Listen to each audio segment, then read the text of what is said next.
On this edition of the program, Tim, the Walz are closing in. Minnesota's governor says he will not seek a third term. Is it tied to the Somali daycare scandal? We will discuss that with Kirk Bado, along with a little bit of Steelers at the very end. Also, Andrew Zarian joins us to talk about the Iranian diaspora, what it's like to watch what's happening over there from America.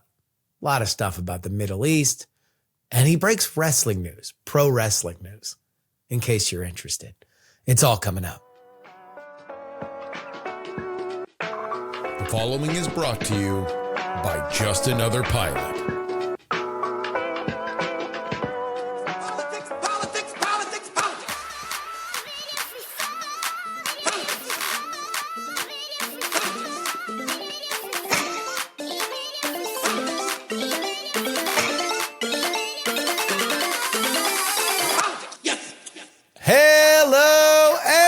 Welcome, everybody, to the Politics program for January 6th, 2026.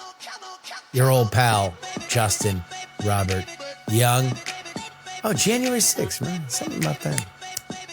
Rings a bell. 2026 is upon us, and this isn't our first. This was scheduled to be our first main feed episode of the year. That obviously was not the case because Venezuela happened. If you are listening to this for Venezuela talk, there's a little bit of it, not a ton. All that's in the episode that we put out on Monday.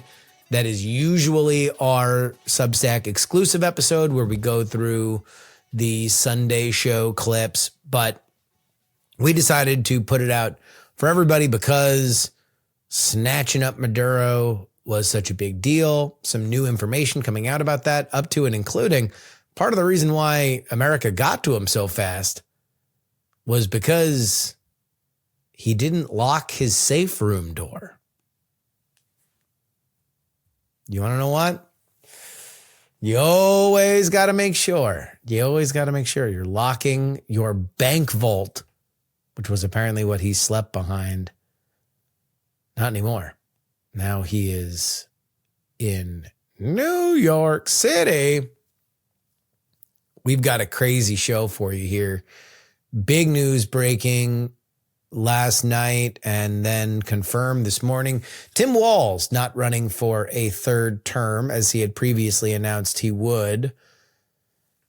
Hard not to look at it, at least in this early moment, as something tied to the big fraud situation in Minnesota. Is he escaping something else? Is there another shoe to drop? We bring on Kirk Bado. At the end of it, we also talk about the Steelers, just so you know. Just a huge game. Insane game. I'll save the rest of it for our conversation. And then Andrew Zarian, somebody who's been a dear friend of mine for many years. He is somebody that has worn many hats. A lot of people know him from different worlds, but his father was in the Iranian military pre-revolution. His entire family on his father's side made their way to America, and that is where he was born in the early 80s, like I was, although he was born in New York City and I was born here in Texas. But he's got a very specific view of what's happening in Iran. And so I wanted to know from his point of view, somebody whose family has watched every twist and turn of that saga, is this different? The protests on the street of Iran, are they different today than before? We'll also have an update with other stuff there in the middle, but let's go ahead and get started. Welcome, our friend Kirk Bado.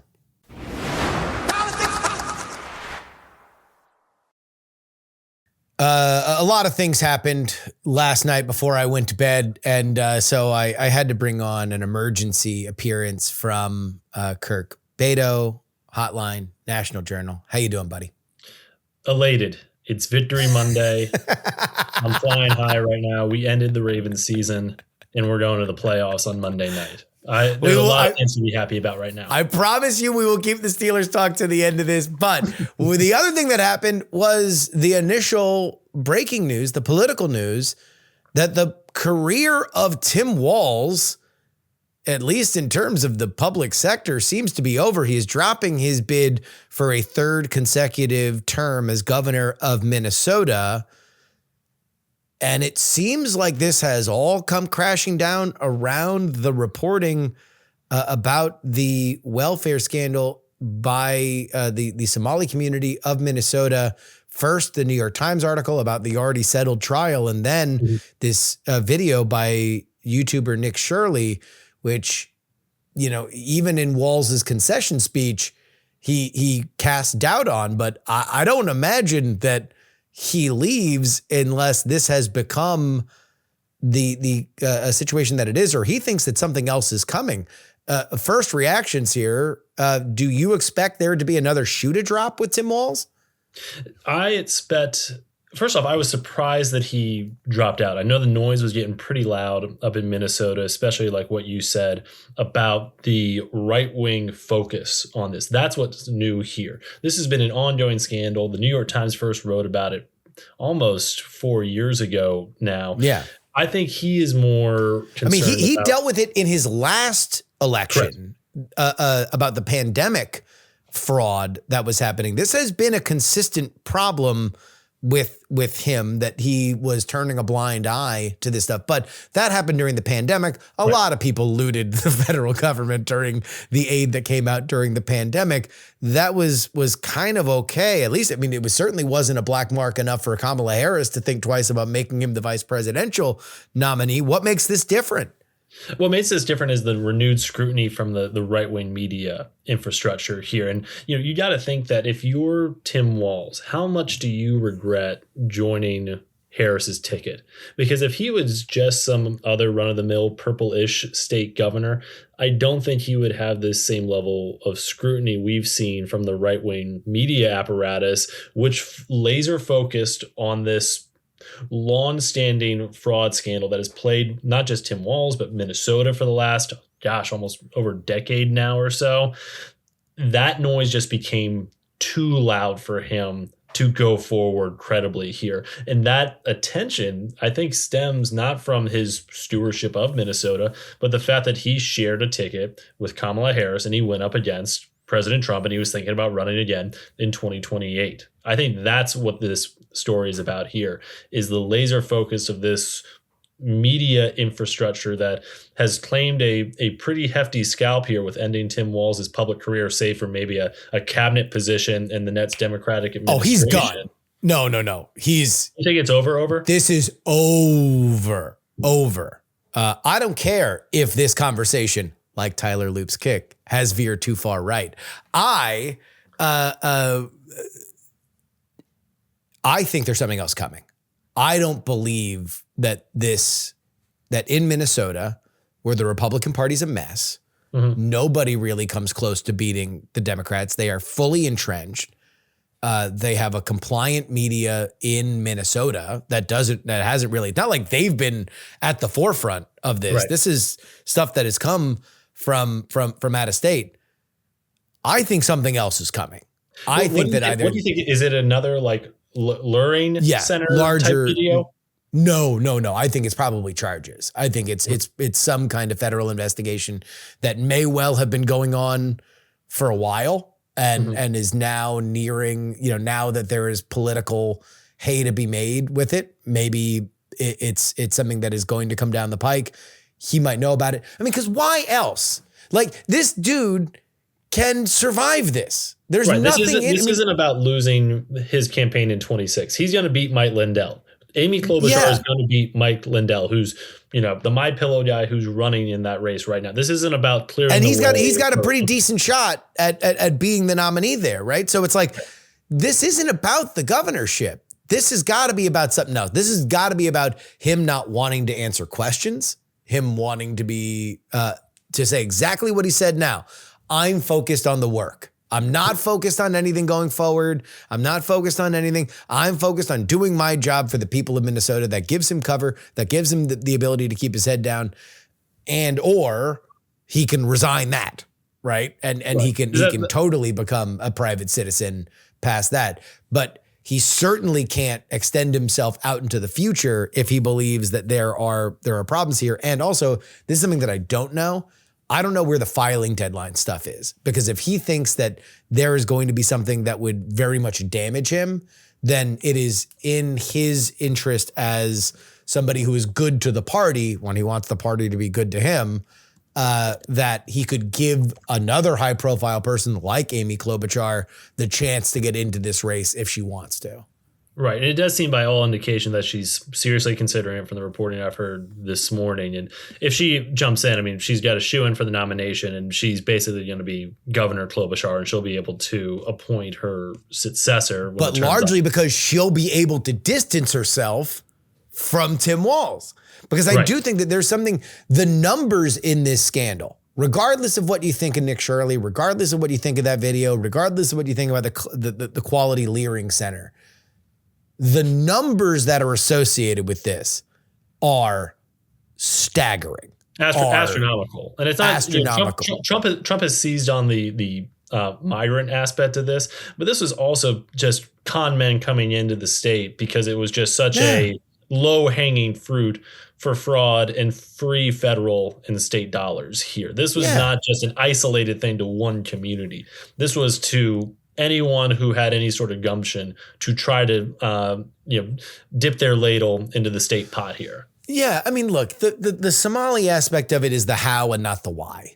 Mm-hmm. And that's what I think, you can reasonably look at this. And this is, I think, where we get into tricky conversation when we talk about it, because the defense to get people away from this story has been, you're racist for talking about it. And not just me saying it, that was the message on the bribe to a juror when they were first looking into the autism clinic stuff was, don't you think it's screwed up that people are being racist against Somalis? Here's a bunch of money. Please vote the right way on this jury. Right. Like, that is a part of the strategy to move people off of it. You can say this is an insular community. Everybody trusts each other. They understood that there was money to be made. Nobody was going to look at them. And this is where the big question is, exactly how complicit are the politicians in this that knew that there were whispers, that didn't look into it? How much between, incompetence and willful negligence to profiteering? Mm-hmm. That is now, to me, as soon as Tim Walz flees this, I'm like, profiteering's in the realm now. It was not in the realm before.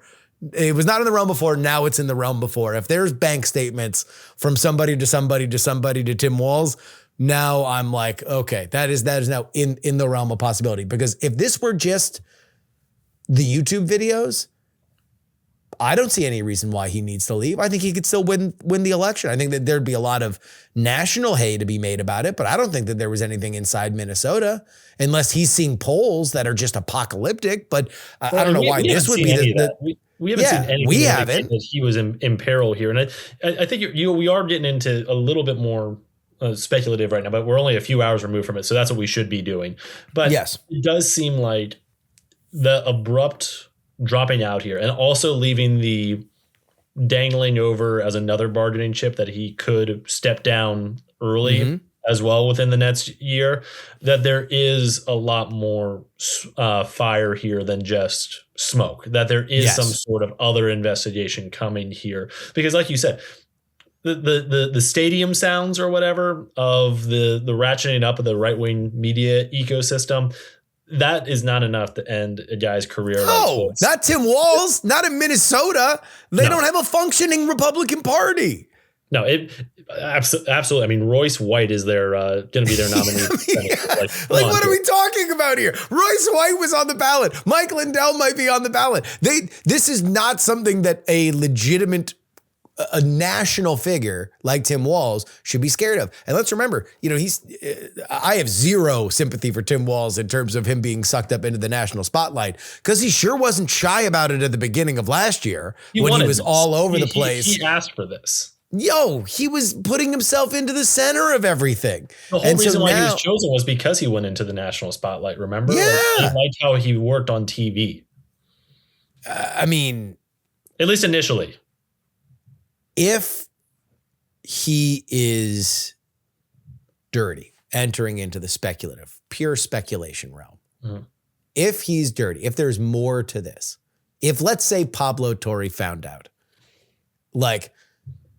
that would be one of the most brazen attempts at, for him to court the national media like he did. That would be one of the most unafraid, dare I say ballsy, traipsing into the national spotlight when you knew that there were potentially billions of dollars in fraud. And I just want to put into context, the upper level of what we're talking about here is billions. There is a gigantic conversation on both the left and the right about what the United States gives to Israel, for example. That is $9 billion that largely goes to defense companies so they can sell Israel weapons. Correct. We're talking about that. That amount in Minnesota in fraud. That's the upper level if that's true. And if he's complicit in it, for him to be out there a year ago talking about Elon Musk and how excited he is that Tesla stock is crashing, to go after the billionaires and everything. The balls, the stones on this guy. Because now he's seen something that scared him because he's running away from it. Well, and look, while you were talking a little bit earlier, I looked up the filing deadline for Minnesota. It's not like that is early in the year and that he had a pressing deadline to make a decision here. The filing deadline closes in Minnesota June 2nd. He's got half a year left if he wanted to let this play out before he had to make a decision. This is an external pressure here. This isn't about filing here. This isn't about he was up against a deadline to make a decision about his future. Yeah. This was some sort of external pressure here. You don't start the first official Monday of the new year like this. Because if you wanted to do it, if he decided that he wanted to do this a month ago, he would have done it on Christmas Day. Or he would have done it. He would have done Saturday after the Maduro extraction. You don't do it today. Today's the worst day to do it. Today's the first day that everybody's back. They're like, oh, we're looking for stories. Boom, gigantic story. Now we're going to talk about it ad nauseum for 24 hours. Exactly. If you wanted to bury this, to your point, if you were thinking about doing this a month ago, do it Christmas Day. Do it in that dead week in between Christmas and New Year's. Or, if you got the stones for it, announce it on Saturday after the Venezuela operation. You had a lot of opportunity here instead of doing it in what amounts to journalism prime time, as we're all trying to bury ourselves out of our holiday emails and figure out what's going to be the narrative, what's driving here, what can we fill our newsletters with. Because this is going to lead us tomorrow. It led us today. It's going to lead us tomorrow as well. Of course. This is going to be the biggest story that we're going to be chasing for the near future. Well, especially the question of what? Exactly. Nobody thought this was I've seen a lot of reporting of the heat was building.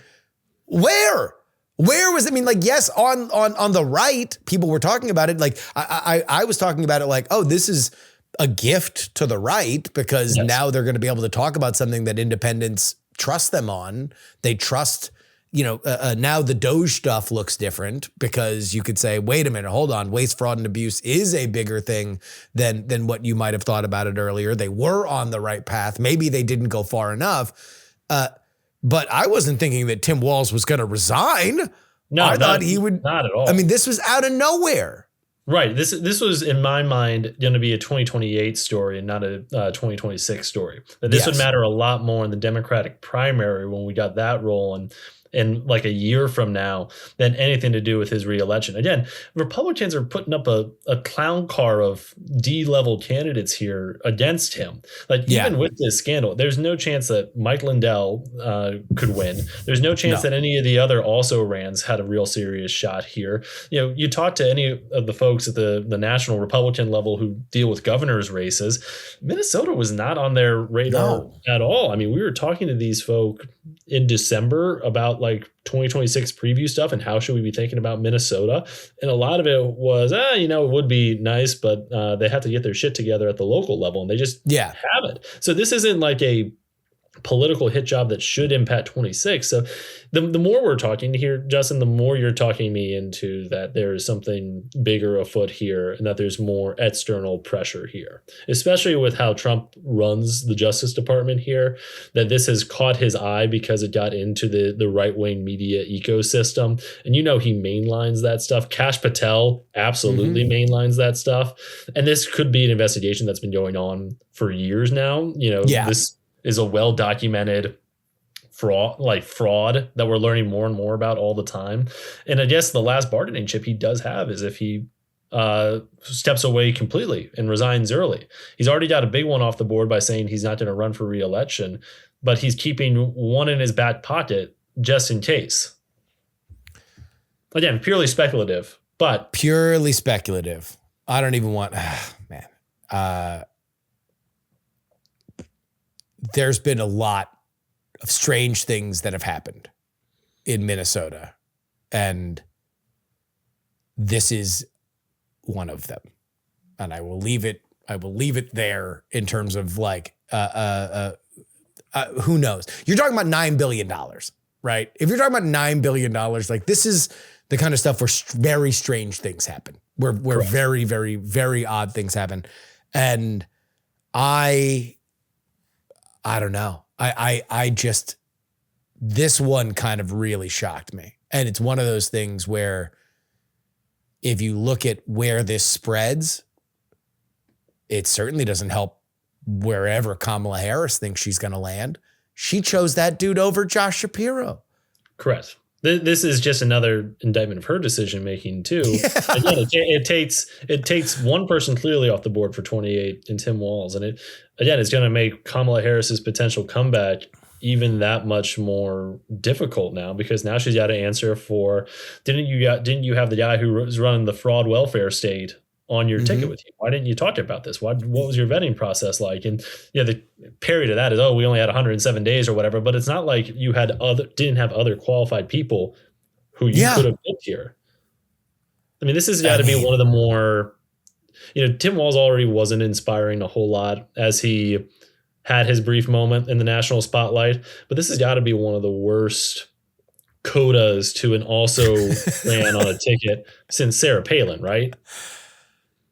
I mean, we'll see what happens. By the time that people listen to this, maybe there's going to be more reporting on something that's coming. Maybe there's nothing, right? If there's nothing, then this looks Palin-esque, like that things ended ugly in the state. But Palin's sin was that of ambition.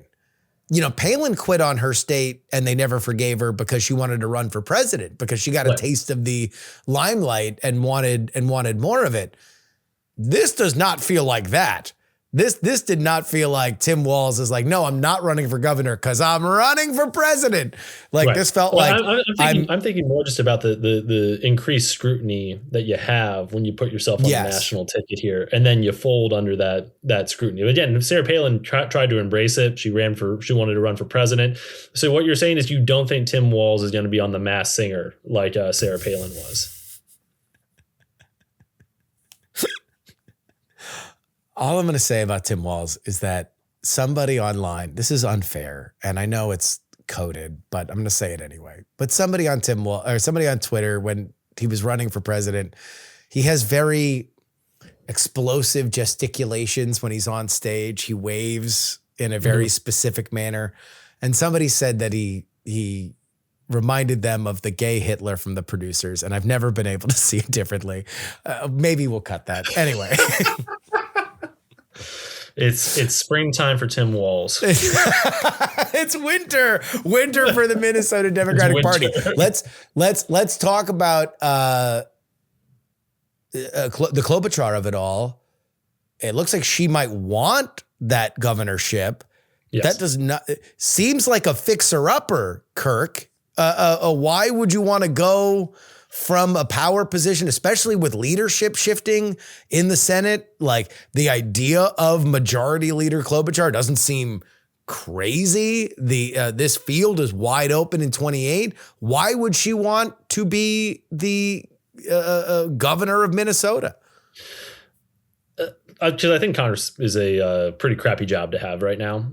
We've seen a record number of retirements in the House so far. We're seeing a record number of retirements in the Senate as well, where a bunch of these senators are saying, hey, I don't want to be one of 100 anymore. I want to be one of 50 and run for governor. Yeah. You have Marshall Blackburn, Tommy Tuberville, Michael Bennett. They're all seeing, these are all ambitious members who see a brighter future for them at the governor's mansion instead of jostling for leadership positions right now in a do-nothing Congress, which probably isn't going to be much different even if the House changes hands. It's probably going to be a lot worse if the House changes hands next year. But this does seem like a fixer-upper, to put it bluntly. Yeah. But I feel like if she is going to have a test now over the next 6 months or so before she actually has to really make a decision at this filing deadline of how she can put daylight between Walz and herself and this scandal and herself. Because you got to remember, she's also been, when was she first elected? How many terms has it been now in Minnesota? I'm trying to remember off the top of my head. 2 terms? I believe 2 terms. She's been around for 12 years right now. She just won re-election this year, right? Against Royce White. Against Royce White. Yeah, so she's also been in the national spotlight for running for president. You know, people only really remember her launch in the blizzard here, but she's had to withstand real heads remember Club Mentum in New Hampshire before the pandemic. But go ahead. Exactly.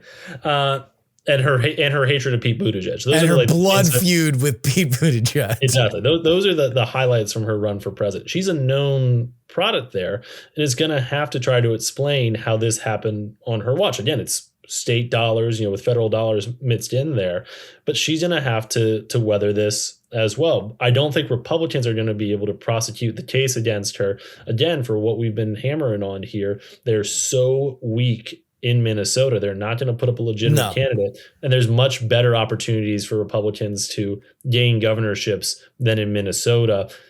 So she's going to have a task of more bringing along reluctant voters. I think she's up to that task. And I think she's going to, if she wants this, she's going to smooth sailing right through, but it's not going to be without some challenges. No, she's going to have to come in as the anti-fraud Democrat. Hey, look, I'm giving up my job because I care about Minnesota. I care about Minnesotans more than anything, and I'm going to get our house in order. Crisis. Yeah, this is going to be like when Mitt Romney came to Salt Lake City to save the Olympics. I'm going to be serious, blah, blah, blah, blah, blah. I think that's the answer. The answer is A, she can win. B, she can be one of 50 and not one of 100. And C, she can reshape herself a little bit more to the center. Maybe down the road, that's a White House position because she is now, I fixed Minnesota. I got the fraud in order. That's me. Good government Democrat. Right. I mean, that's an easy slam dunk of a platform here. And she's only 65 years old. So she could run for president, only 65. Again, our standards are so screwed up here with politicians. But she could run in 12 years from now and still be 14 years from now and still be younger than Trump was when he was inaugurated this time around here. So she's got a lot of runway here. And I don't think she'll go away from the national scene, even if she wins this governorship. I think she's going to try to embrace that even more. Okay. We've given everybody 20 minutes of political talk. Let's get to the real meat of things. My brother, for whom I've talked more about Steelers football than any other person on the planet, says that me and you talking about the Steelers is his favorite Steelers podcast. So, Eric, this one's for you. Oh, Thank my you, God. What? A friend of mine texted me and said, I can't even enjoy it. And I'm like, being a fan of the Steelers and watching 2 Ravens-Steelers games a year is like signing up for 2 car crashes. You can only really hope to survive. And the Steelers did in one of the most insane games. I think every version of both teams was on display, both ineptitude and excellence. The highest heights, the lowest lows. I think I took a few years off my life watching that game. And through the first half, it was exactly what we were talking about beforehand. It was we were down. We were not. Yeah, we did not think things were going well. No, but it was an AFC North rock fight, like what we thought it was going to be. And then it turned into, in the last 10 minutes, a shootout like I was watching the Bills and Chiefs. Like, it was ridiculous. And I never felt comfortable. And I thought the lowest point was the lowest point before the Boswell miss was when we missed that. We screwed up that goal line at the half when we did not get a touchdown or any points there. No, that's when I thought, this team is so bad. We don't deserve to win this. Yeah. It's so over. It's never been more over. It's never been more over. The one thing that I thought was good was that their best safety went out. And so now all of a sudden the disadvantage that the Steelers had with their best receiver being out then kind of evened out. Like, now they had a terrible secondary. We have a terrible receiving core, which means the quarterback advantage that we have was now more pronounced. I was disgusted that we didn't run the ball on the goal line, that our offensive line is good. We have an entire package that at some point, for folks who do not watch the Steelers religiously, there is a formation they have called Spartan, which is like what the Philadelphia Eagles have done with the tush push, where they just have one person who can run the ball, gets the ball, and everybody else pushes him rugby style into it. The difference is that the Steelers leave Aaron Rodgers on the field, who does nothing. He doesn't do anything. With his hands in his pockets. And at some point, and I was assuming it would happen either in this game, and it's certainly going to happen in the playoffs, that ball's going to get hiked to Aaron Rodgers and he's going to do something with it. It reminds me, I don't know, for whatever reason, it's always stuck in my head, the Simpsons moment when there's this big fight that's happening on their front lawn, and there's one guy, and Homer's like Marge's like, I come inside, Homer, and Homer's like, no, but there's one guy, he hasn't done anything. At some point, he's gonna do something cool. And then as soon as the door closes, you hear like, yeah, and like Homer's upset about it. That's Aaron Rodgers with that formation. They don't do it. They run some dumb play, and I'm like, oh my God, this sucks. But they did move the ball. All of a sudden, they look awesome. They score twice. They get a pick. TJ Watt, whose lung collapsed 3 weeks ago. Like he's in pain every time he takes a snap. Every time he finishes running, he's like, oh. I think you texted me, TJ Watt might die tonight. I was afraid he was going to die. I was afraid that this was going to be a horrible moment, a stain in the NFL, because TJ Watt demanded to play football against the Baltimore Ravens with everything on the line, which is one of the most brutal things that happens in American sports in general. And then this fourth quarter is just fan fiction. It's just something that belongs on NFL Wattpad. All of a sudden, the Steelers secondary, which seemed to have righted the ship, it was the Achilles heel of this defense the entire season, implodes. Jalen Ramsey, who had done very, very well at safety, decides to just not play safety anymore on 2 consecutive plays to the number 1 receiver on the Ravens. I was ready to, I became my father, and I was just yelling, cut him, just cut him right now. Because there were so many master classes in there where I thought the defense was holding up. And then the 50-yard play we gave up to that touchdown, the second one to Zay Flowers, Highsmith had Lamar wrapped. I was like, was Highsmith and Watt, right? Yes. There were 2, yeah. They had a meeting at the quarterback, and somehow Lamar got free, and he could have run for the first down. Yeah. Instead, he chucked it over Patrick Queen for a wide open Zay Flowers touchdown. And that's when I was like, again, I hit bottom again. I'm like, this is over. We can't do anything. Lamar finally found his January magic, and it's over. Yeah. And then That was with 2 minutes left to go. The Steelers, who, by the way, had burnt all their timeouts for laps, apparently. So Aaron Rodgers and Arthur Smith could tell each other jokes on the sideline. They could be switching helmets for whatever reason. Aaron Rodgers just does Aaron Rodgers things, marches the ball right down the field. Calvin Austin, who had been the wide receiver 2, that had to step up to wide receiver 1. He really stepped up. He really jukes the quarterback out of his shoes, falls down like an idiot. Calvin Austin running scot-free. Rodgers hits him on a rope. He hit a rope to Freiermuth. He hit a rope, who again has been a missing man this entire season. Adam Thielen, who is dead, I think. He was resurrected from the grave to play for the Steelers. And then it comes down to it. 55 seconds left on the clock. I think it was like 47 seconds, and my heart just sank. I'm like, that's too much time. And I'm like, they okay, get the kickoff. They'll play for a field goal. They get the kickoff back to like the 45. Well, yeah, remember, Boswell missed too. Boswell missed. That was the big thing. So Boswell, the most automatic kicker, who has not been automatic the last 3 games, misses the extra point, which means that the field goal will win the game for the Ravens, not just tie the game. Run back to the 45. Awesome return from the Ravens. Awesome return. They really just need 2 first downs to get into very comfortable field goal range. Steelers get it to 4th and 7. Insane pass.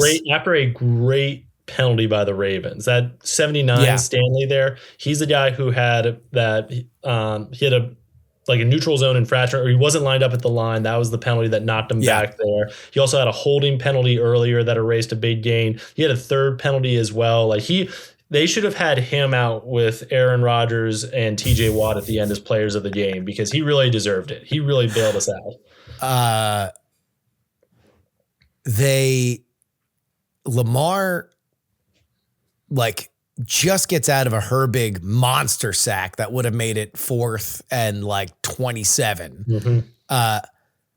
He gets the ball away. It's just 4th and 7. They hit Isaiah Likely, who has been the GOAT of all GOATs in this series, who has screwed up so many times in crucial moments. This time he gets it. He's thrilled. We're dejected. Everybody Jalen Ramsey mistimes the jump there. I thought he was able to, be able to punch out the ball.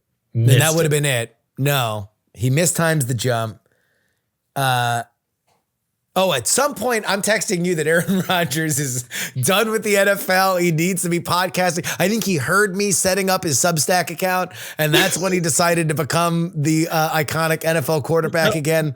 That was right after he missed that wide open play for I think it was Calvin Austin, just flew it over his head. And then a few plays later, he had that scramble where 5 years ago, maybe he could have run for the first down. But my thought was, don't even, if you can't make it to the first down, just run out of bounds, but just get a little bit of yardage so we can do the Spartan again.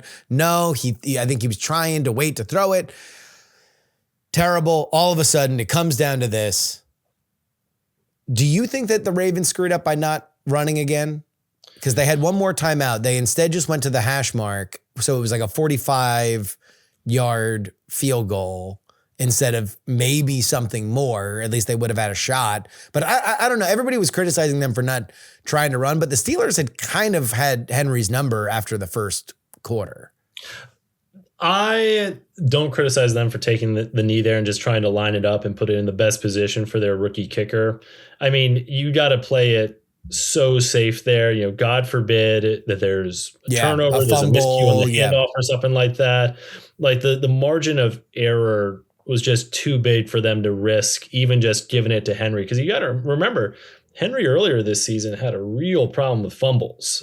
He turned it around and everything. And knock wood, he was incredible last night. He scared the bejesus out of me every time he got the ball. Anytime we held him within 5 yards, I felt like it was a huge victory. Mm-hmm. They played it safe. Who is it? Todd Monken there's doing the play call there. I don't begrudge him at all. I imagine that's a Harbaugh call. I mean, Yeah, I think they played it as safe as possible. I mean, with these kickers this year, just almost automatic from any time they're basically within 45. Yeah. Did you, at any point in the preamble to the kick, think it was going to go wide, think it was going to miss. I had it. I was watching with my girlfriend, and as like I was standing up at the TV for the final 2 minutes, and then when Likely made the pass, I went and just sat down on the couch, and she went, "Hey, I'm sorry," and I like didn't say anything. Yeah. When Tirico started saying about how they went around hunting, they went around the country to find the guy with ice in his veins. I allowed myself like a flash of, please let him be jinxing them. Please let him be jinxing. That's the only moment where I felt even like a glimmer of hope there after they started lining up. Let's go back, flashback, as everybody's waiting with bated breath before the game. A random Catholic priest blessed that end zone. And that video went viral afterward because the broadcast showed it. But that end zone that Tyler Loop was kicking into, rookie kicker, because the iconic kicker of the Baltimore Ravens, Justin Tucker, turned into a sex pest, or at least was revealed that happened. So he had to go. But the reason why I never had any doubt that they were going to hit it was because of Justin Tucker. Like Justin Tucker has killed the Steelers every time. There was never a question that it was going to get blocked or it was going to miss. It was always in. And then, well, the Lord smiles down, wide right, Steelers win. They go to the playoffs. They have a home playoff game for the first time in so many years since 2020. It was 2020 or 2021. It was the pandemic year when they lost to the Browns, when they lost to Baker Mayfield. And now the world is wide open. There's nobody in the AFC that is awesome. Lamar's not in the playoffs. Patrick Mahomes isn't in the playoffs. Josh Allen is, but that team is beatable. The Broncos don't score more than 13 points. We've already beaten the Patriots, and we're a better team now than we were when we played them. Mm-hmm. DK's coming back. And DK, who, by the way, if he doesn't assault that fan or gently fixes his collar, in my opinion, if he doesn't settle the ruffle in his collar, if he doesn't, just give the fan a slight correction in his behavior, then we beat the Browns and that game doesn't matter anyway. That's where I'm at right now, is like the team we saw the last 2 weeks is not the team. That's not the offense at the very least.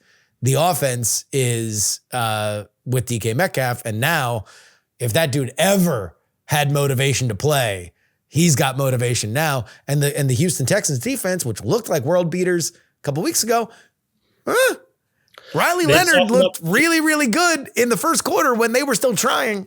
Just saying. Mm-hmm.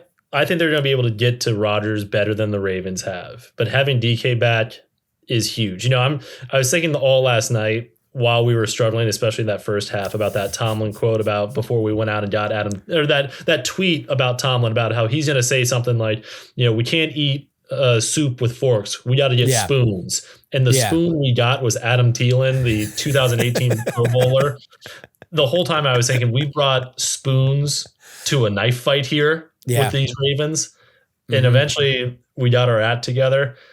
We're going to get our weapons back next week. TJ Watt's going to have an additional week. DK's coming back. I still would have liked. And we have the late game. We have the Monday game. So and we haven't lost a Monday game since what? The Clinton administration? Home Monday game. Home Monday game since the Clinton administration. There's a lot of dark magic at work here. I'm excited for it. I'm just so happy that we ended the Ravens Providence season. from the Lord, Kirkpatrick. Look, I'm telling you, I have little divine faith, but providence. It's restored. That is, no. Look, there was a Catholic priest blessing the end zone. One last thing, talking about resignations. There was a lot of conversation about the fact that the oldest rivalry in the NFL, two very stable organizations, the Ravens and the Steelers, they do not make moves willy-nilly. There's a reason why they're always good, because they have organizational stability. And yet both coaches maybe thought to be a little long in the tooth, maybe not exactly, listening to the players aren't where they need to be. Now the Ravens have a question about whether or not the coach and the quarterback can get along. Do you think that that's the last John Harbaugh Ravens game? I was elated last night when we won, and I was standing up, jumping, screaming, and yelling. But we did notice at the house here that the loss seemed to really hit Harbaugh hard. I mean, it looked like he was wiping away tears at one point. It was definitely an emotional game, but I've never seen him get like that before, even after he won the Super Bowl in 2013. It might have been an acknowledgement that this is the end of the line here. I would suspect. I mean, Lamar played fantastic. The one screw up he had was a batted ball down, which was like jostled from Stanley, again, 79 on that Ravens line, into TJ Watt's hands. I don't think we'll see him in Miami, like that there were some rumors beforehand. I think it's much more likely that Harbaugh thinks that he's reached his ceiling with the Ravens and might look somewhere else. I mean, there's a lot of coaching positions open here. It's Black Monday as we're recording this. There's been a lot of firings. Tim Walz is a Black Monday casualty now too, that we can top that up too. If he wants to go run for governor of Minnesota, that's there. If he wants to start cleaning up, I think he's younger than Amy Klobuchar. Could I just say this? Look, to anybody that's doing hundreds of millions to billions of dollars in Medicare fraud, you could have kept that going if the Golden Gophers made the college football playoffs. I'm just saying. You want to make sure that everybody, even if they find out what's happening, they're like, I don't know.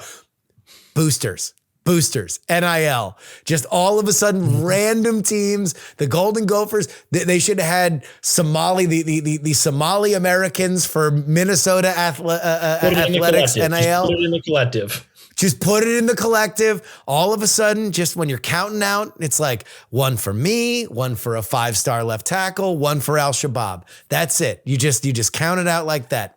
I think we solved two crises here: the Minnesota fraud and also the college football playoff situation. I think we got this on lock. I think Harbaugh's going to New York, much like Maduro. Harbaugh's going to New York. I hope he's wearing the Nike sweatsuit as well. Well, I mean, because when you think about it, it's like, all right, where else is the old school, old wood franchise? It's the Giants. It's the Mar. I mean, like, if Tomlin were to leave, that would be, I think, the first place that he would go. He would make the Rooney Mara, right. The Rooney Mara transition. Do you think he would deal, though, with the New York media environment? I mean, the Baltimore media environment is not New York compliant. I think the Falcons job looks really attractive, especially now that they've completely cleared house. The Titans are looking for a coach too, with the new stadium coming in. That's a nice, easy life down there. But you know what I mean? Harbaugh's got to deal with the Washington Post. It's not like he's out of the realm of like criticism. And also, it's like, I think what he wants to do, if you're like if you're a coach and you have your pick, you're owner shopping. It's the same reason why if Tomlin left, usually what we do is we find a younger guy that's going to be there for a while. And you wind up having a halo of success because you're not doing it by yourself. You're not trying to invent a culture. The culture's there. You need to be a steward of the culture. Now, the New York Giants have been wishy-washy, but when were they at their best? Crusty old Tom Coughlin. Right. That's and Jim Harbaugh, Coughlin-esque, he's boring, play it the right way kind of guy. He's a good culture guy. He's a good culture guy to bring in there, especially to like reel in a quarterback like Jackson Dart and teach him to preserve his body a little bit more. Yeah. I mean, you look at New York, you're like, hey, can you do for Jackson Dart what you did for Lamar? Not a crazy idea. All right. Kirk Bado, thank you so much. Justin, thanks for having me. There's no one else I would rather talk about Tim Walz and have a victory Monday and spike the football on a victory Monday with than you. A friend of mine who's actually in the DC area was like, hey, because I was at his house when the Commanders beat the Lions to go to the NFC Championship. And I was like, he texted me. He's like, oh, congratulations on the big win. May you have the same run that the Commanders had. And I'm like, well, we're not. But if we make the Super Bowl, I will watch it while in ego death from an ayahuasca trip. in honor of the greatest quarterback I've ever seen, Aaron Rodgers. I'll go into the darkness retreat. I don't know about the ayahuasca. See you, Kirk.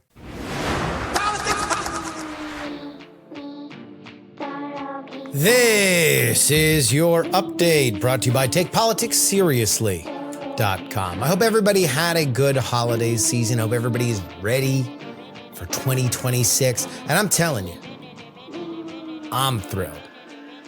Anybody who's listened to this show knows, if you've been with me for a while, that there is a schedule by which I live by.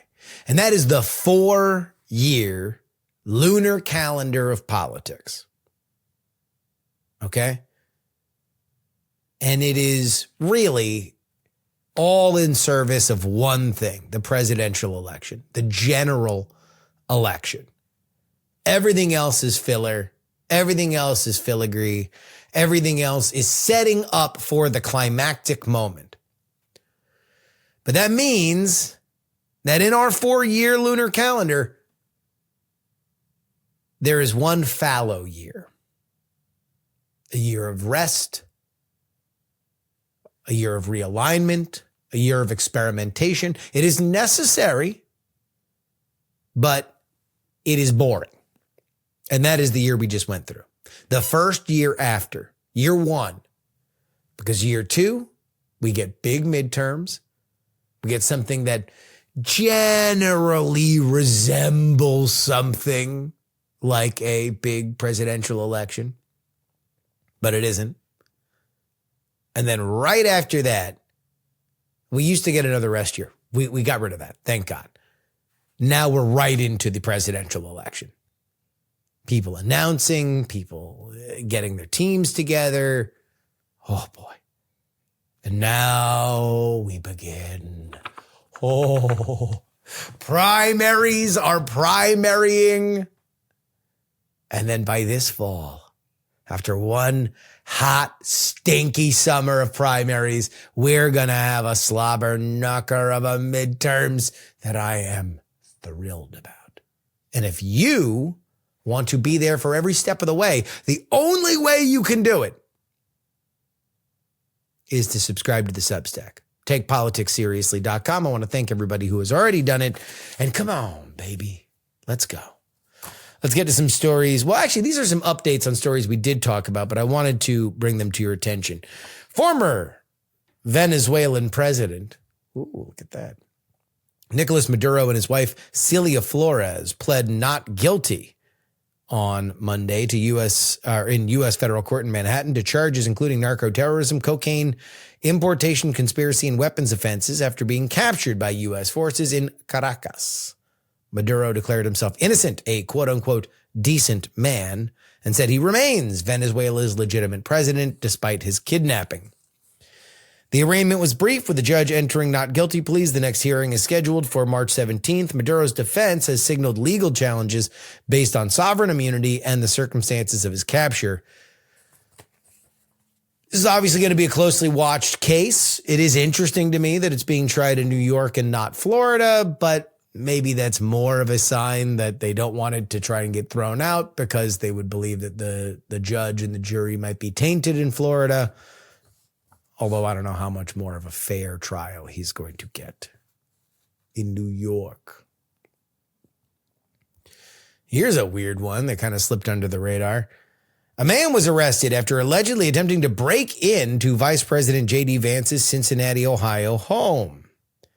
Vance and his family were in Washington, D.C. The Secret Service and Cincinnati police responded early Monday after hearing a loud noise.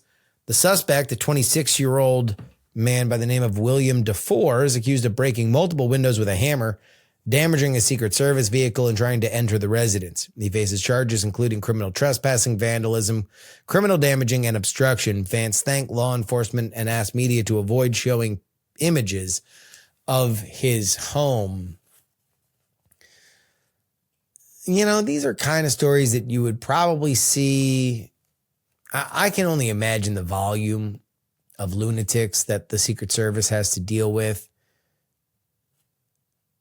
does raise some questions as to how this guy was able to get as close to the vice president's home as he did.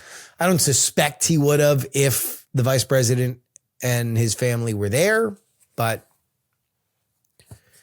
something to keep in mind. And finally, new reports in after I talked with Kirk about Amy Klobuchar's desire to run. It looks as if she is definitely going to do it. Discussions between Klobuchar and Walz reportedly took place before Walz's announcement. And obviously, Klobuchar would be the lead person running this, according to the Star Tribune.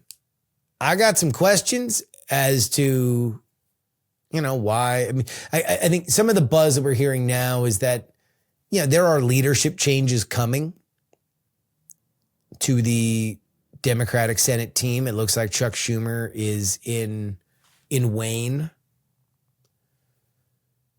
So does she want to avoid making enemies? Is this just the right place and the right time? If she were thinking about leaving the Senate, very odd because she ran for the position not but a year and change ago, but if you were thinking about leaving the Senate, about this being her last term, is this just the right time? You're not going to get a seat this warm. You're the answer to the problem because you were in D.C. Tim Walz was in Minneapolis.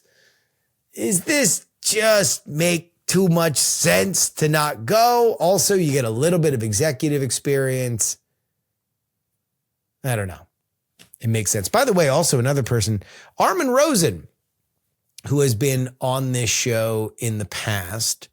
He wrote a great article about Matt Drudge and then came on right after October 7th.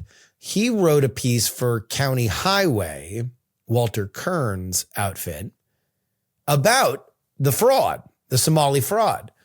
He does not believe that there is any evidence as it stands now that Tim Walz orchestrated the fraud, and there is no evidence to say that he has financially benefited from it. The best that Rosen said, and his piece was pretty critical, is that Walz was maybe suspiciously incurious. He did not stop the fraud when he had a chance, and he silenced attempts to do exactly that. He suspects that this is more because Walz is a hardcore governmental institutionalist and is desperately afraid of any kind of criticism that could come down on government or on the NGOs that do the government's business. And so if there's a little, takey, it all kind of comes out in the wash eventually if the good work is being done. Now, this seems to have escalated to the point where there was no work being done for billions of dollars being stolen, but we'll see that come to fruition as the facts continue to come out. We might have to have Armin back on the show. Anyway, that is your update. TakePoliticsSeriously.com, where you need to go if you want to sign up for 2 bonus episodes each and every week. And now, Mr. Andrew Zarian.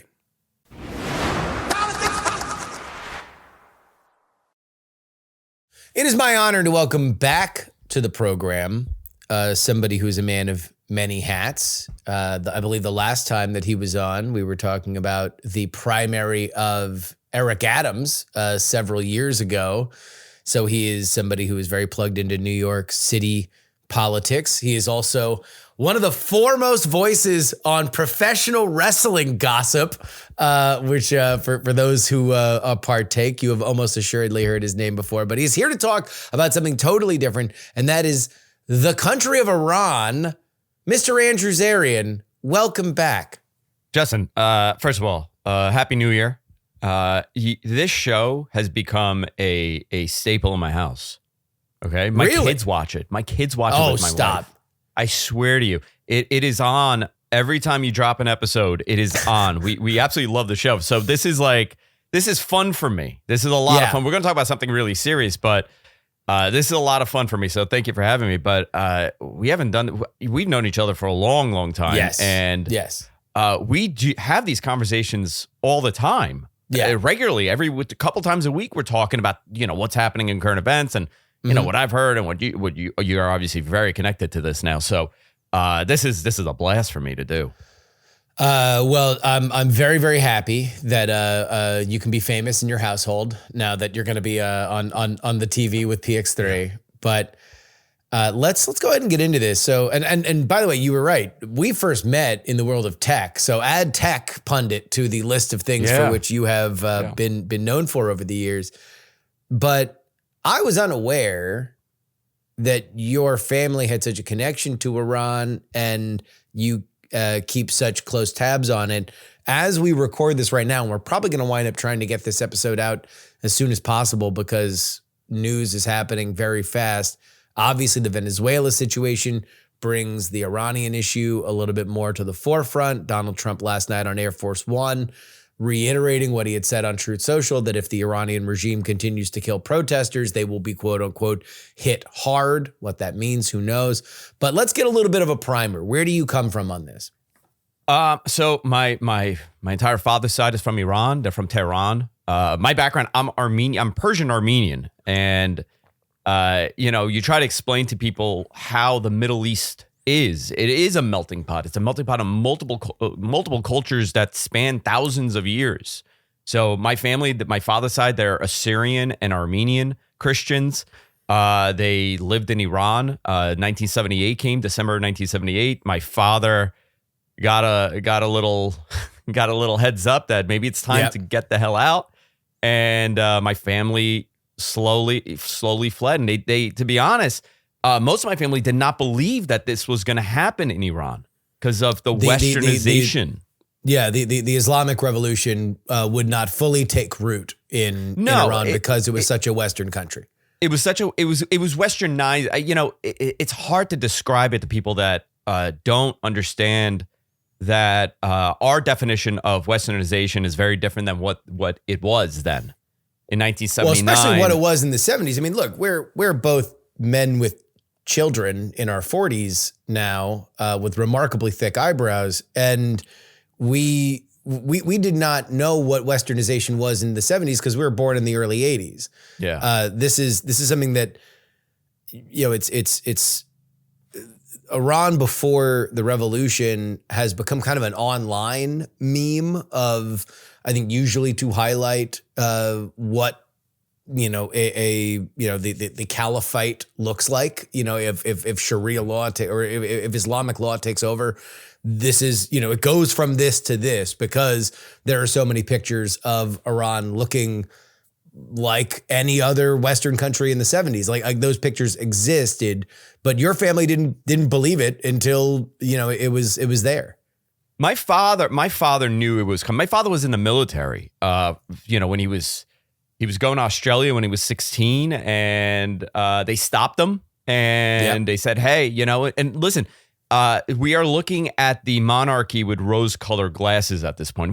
My father was very pro-monarchy. My whole family is and was. Shah Reza Pahlavi was accelerating that country into a Western, a Western power. But that doesn't mean that he did not do some terrible things. Mm-hmm. So my father knew it was coming because he was in the military in Iran.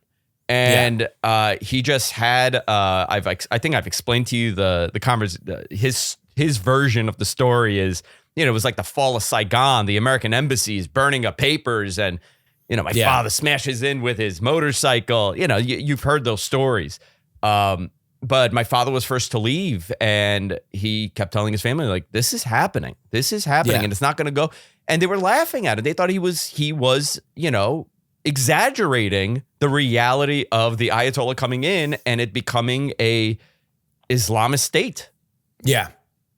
And yet, as we sit here in 2025, it has been that since the late 70s, since before either of us were born. There have been a few hiccups along the way, popular revolutions that have come and gone in Iran since then. Some of them have forced certain levels of reforms. Some of them are just violently crushed. I'm sure that there are many more tremors that don't make it into the international news stream and we don't hear about here in America. Right now, there are demonstrations throughout Iran. It feels different because we have seen Hamas get destroyed. We saw Hezbollah get destroyed. We saw Bashar al-Assad fall in Syria. It feels like there are things happening in that region, but I don't know if there's a bigger domino that could fall than Iran. From what you know, from what you watch, from what you have heard, is this any different? I think it is this time. I don't know if this is going to garner a collapse of the Ayatollah's regime. When you have a chokehold on your population for 47 years, this is not, and if there is any kind of UN intervention, US intervention, UK intervention in this, this is not Venezuela. Yeah.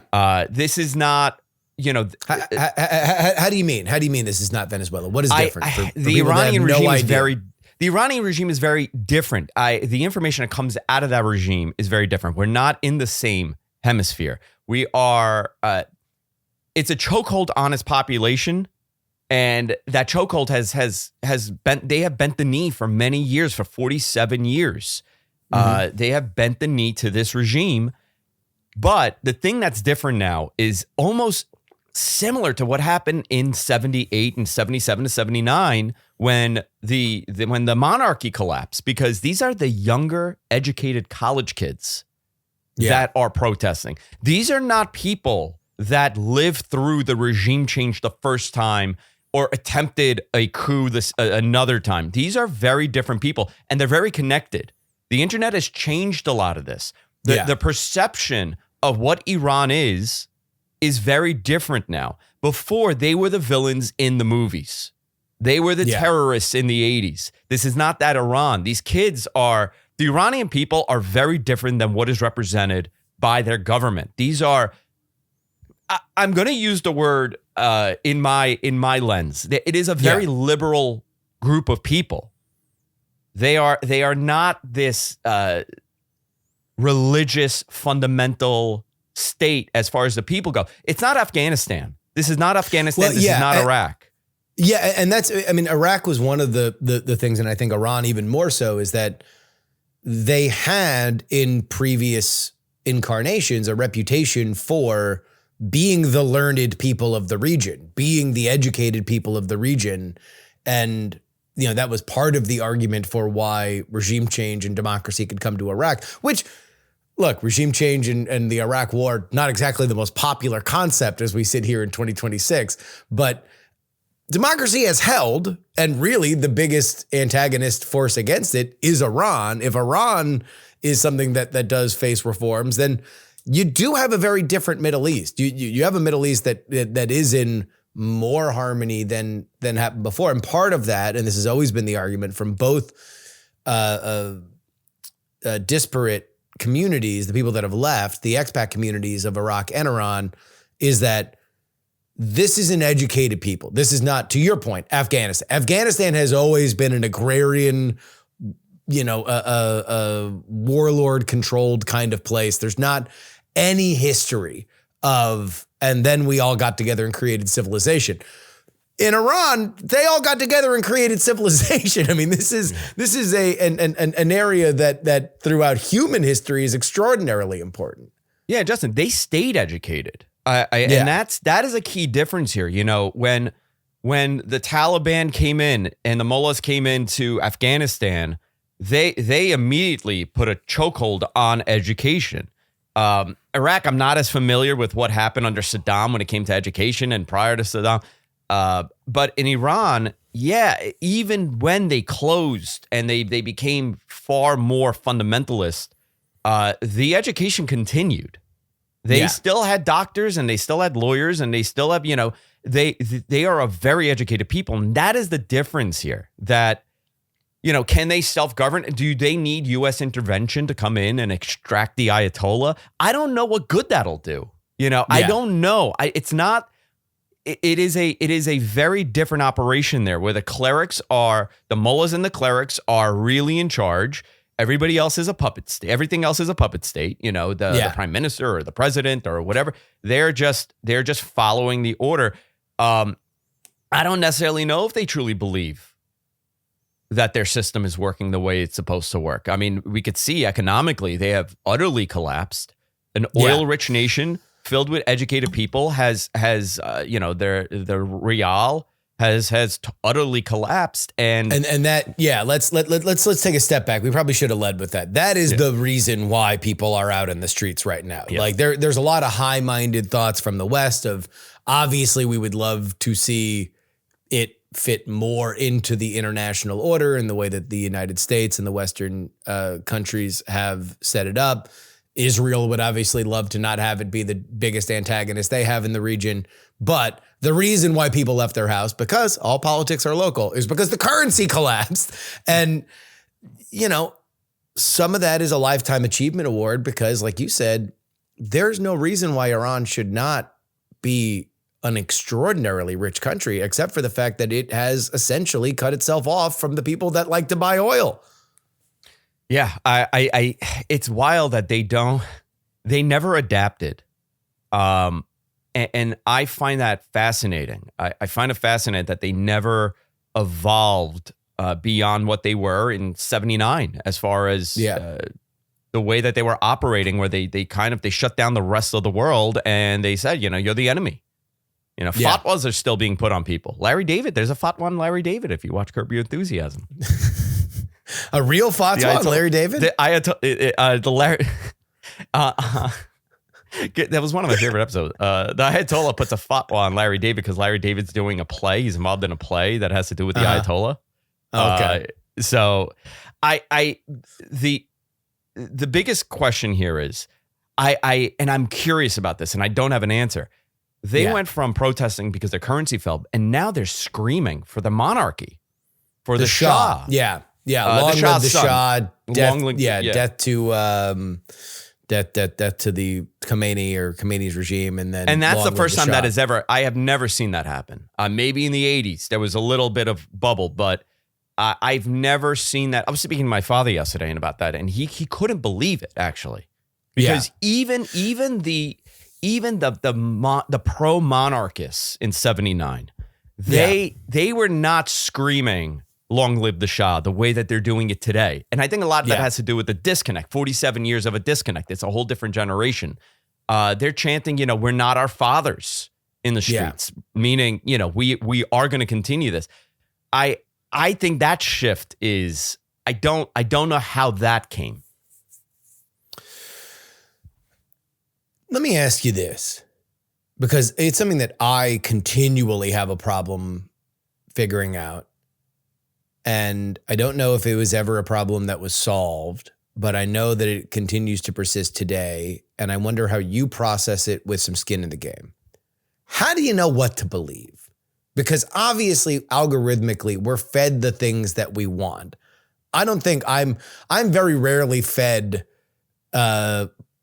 protests for things that are against my interest, unless it is somebody making fun of a protest that I would disagree with. I don't know when. This is another problem with the foreign language divide and the fact that no human is expected to understand the geography of every place. I don't know if the group that is chanting in a foreign language is from yesterday or 7 years ago, or if what the caption says they're chanting is what they're chanting. How do you parse through that? It's really difficult. It really is, because last night, a great example, my friend sent me a video and he goes, "Oh my gosh, they're attacking a military base in Iran." Yeah.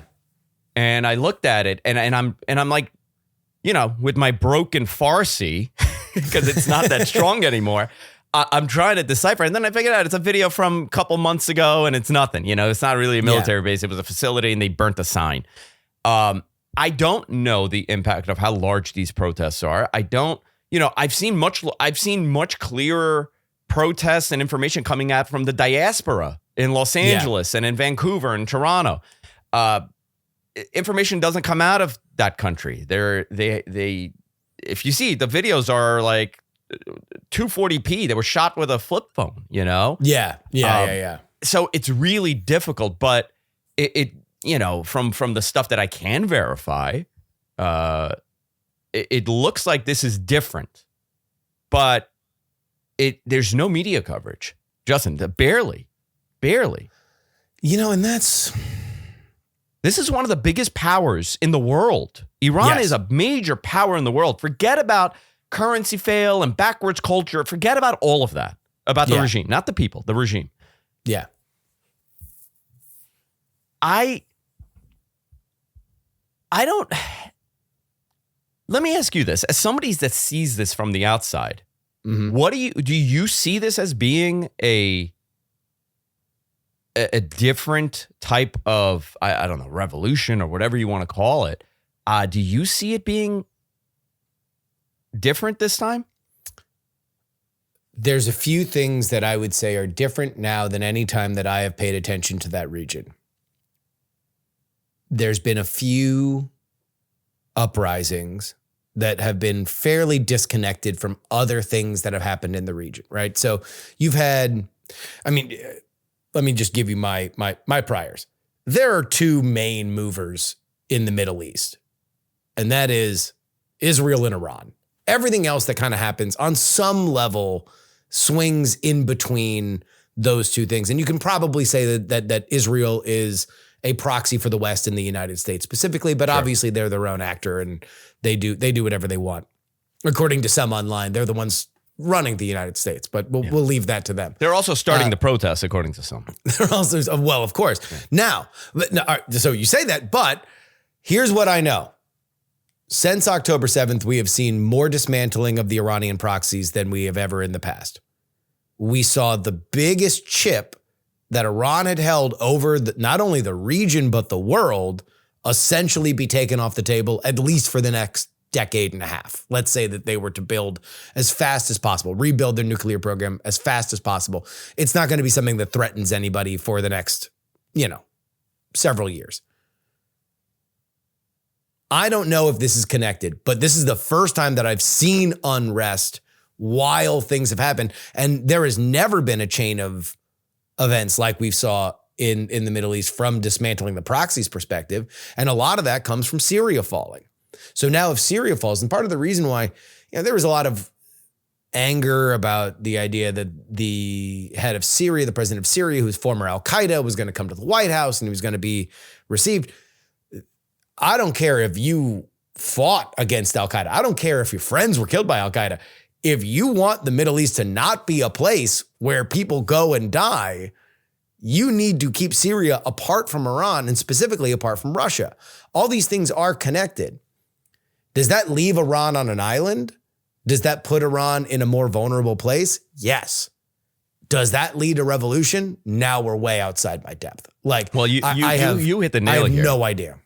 The Russian war really is the catalyst to this because people don't realize it exhausted a lot of resources for Iran. And Iran is one of the biggest drone developers, and they're good at it. Mm-hmm. And between supplying Russia with most of it and the 12-day war with Israel, it really depleted that country's immediate response to things, especially when you have an economic crunch like this and sanctions and China's kind of doesn't know what to do with you. Venezuela was another ally. That's a big hit. You brought up Syria, huge hit to them. Hezbollah, being dismantled, Hamas being dismantled. The chips have fallen for them.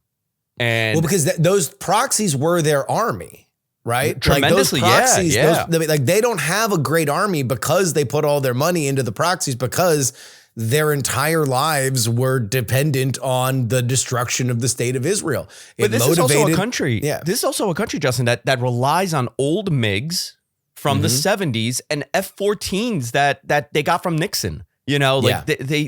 They don't really have a military in that. You could talk about numbers. Oh, we have a 2 million military force. Yeah, it doesn't matter. You're dropping bombs on people. To do what? Yeah, because they're not fighting a place that they border. right? Yeah, you don't have 2 million planes, Yeah. So I'm going to do something that I've very rarely done on this show. So everybody, please clip this out. I would like to give full and complete credit to the Biden-Obama State Department, because the one thing that they had consistently said, now granted, they also wanted to give Iran money. So let's put that to the side for a second. But specifically when it came to Russia, their entire idea was make them grind out in Ukraine. Yes, it's going to be ugly. Yes, it's going to be costly. Yes, we're just kind of using the Ukrainians as a proxy. But if Russia is depleted to the point, hopefully, fingers crossed, there is a overthrow with Putin. But at the very least, they're not going to be able to be a player on the world stage. And I don't know if Syria falls if Russia isn't in a hot war. I don't know if Venezuela falls if Russia is in a hot war. And I sure as hell know that if Iran falls, that would not have happened if Russia was still plugged into the world economy and had the kind of money that they normally have coming in and weren't doing things like nationalizing loans at banks in Russia. So nobody can loan to private citizens. You have to loan it to the government because they need cash. So it's like, that is a downstream effect. I don't think that you can realistically look at what has happened, and specifically at Russia-aligned countries slowly start to wilt in power, especially the ones that are run incredibly stupidly, like Bashar al-Assad was in Syria and what Maduro was doing in Venezuela. Those things don't happen, in my opinion, if Russia is flush. But they're not. No, I agree with you. They're 3 years depleted. Yeah, it changed the entire world order, really. The Russian-Ukraine war, and if you're going to go back in history, 100 years from now, you're going to see that it was a pivotal shift in where these countries fall as far as alliances go. Syria is, attempting to become a friend of the West.